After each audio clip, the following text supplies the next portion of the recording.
কোটা আন্দোলনকারীদের ওপর হামলা চালানো হয়েছে বলে অভিযোগ করেছে বিএনপি। বিষয়টির যৌক্তিক সমাধান না করে আওয়ামী লীগ বিভক্তির রাজনীতি করছে বলেও অভিযোগ নেতাদের।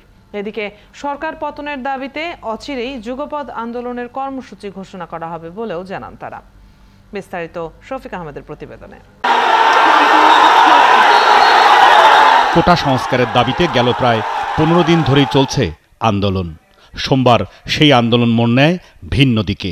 ঢাকা বিশ্ববিদ্যালয় ক্যাম্পাসে সংঘর্ষে জড়ায় দুই পক্ষ। এই সংঘর্ষে ছাত্রলীগের সাথে বহিরাগতরা যোগ দেয় বলে দাবি করেন বিএনপির নেতা আমির খসরু মাহমুদ চৌধুরী। তো আজকে একটা ন্যায়সম্মত একটা সমাধানের অপেক্ষা করছে, সেটা না করে আমরা তো দেখলাম লাঠিপেটা করা হচ্ছে, ছাত্রলীগ আক্রমণ করছে, লাঠিপেটা করা হচ্ছে, রক্তাক্ত করছে এবং তাদের বহিরাগত এনে থাকা ইউনিভার্সিটির ভিতরে বহিরাগত এনে তারা আক্রমণ চালাচ্ছে। এটা তো আমরা দেখতে পাচ্ছি, এটা সারা দেশের মানুষ দেখতে পাচ্ছে, এটা সারা বিশ্ব দেখতে পাচ্ছে। এইটার যৌক্তিক সমাধান খুবই সহজ। যৌক্তিক সমাধান হচ্ছে এই বাংলাদেশের আগামী দিনে আপনি কি মেধাভিত্তিক একটি দেশ গড়তে চান নাকি মেধাবিহীন দেশ করতে চান? আপনি কি দলীয় লোকদের দিয়ে দেশ করতে চান নাকি বাংলাদেশের সকলকে নিয়ে দেশ করতে চান?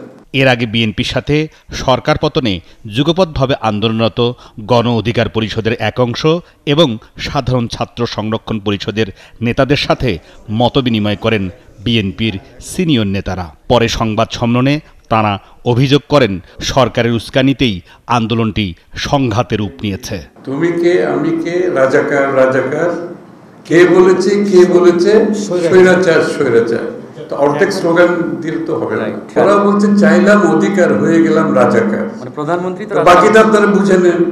আপনি যখন অধিকার চাইবেন, যখনই বাংলাদেশের অধিকার চাইবেন, কেউ বলবে ষড়যন্ত্র করছে, কেউ বলবে বিএনপি উস্কানি দিচ্ছে, কেউ বলবে এটা রাজাকার, কেউ বলবে এরা মুক্তিযুদ্ধের বিরুদ্ধে শক্তি। এই সমস্ত গুলোকে নিয়ে এগুলোকে মূলধন করে অনেক দিন জাতিকে তাদের সমস্ত অধিকার থেকে বঞ্চিত করা হয়েছে। এগুলোকে আর মূলধন করার সুযোগ নাই। যে নতুন প্রজন্মের কাছে এগুলো আর গ্রহণযোগ্য কিছু নাই। তারা সেটাই বলছে। আগামী দিনে এই স্বৈরাচার সরকারের পতনের জন্য, এই জাতিকে রক্ষা করার জন্য যুগপথে যেই কর্মসূচি আসবে, আমরা মাঠে থেকে তরুণ সমাজ সেই কর্মসূচি বাস্তবায়ন করবো ইনশাআল্লাহ। দুর্নীতির এক স্বর্গরাজ্যে পরিণত করেছে এই দেশকে, যেটি গতকালকে বাংলাদেশের তথাকথিত দামি প্রধানমন্ত্রী শেখ হাসিনার বক্তব্যেই ফুটে উঠেছে। তিনি নিজেই বলেছেন তার বাসার পিয়ন নাকি 400 কোটি টাকার মালিক।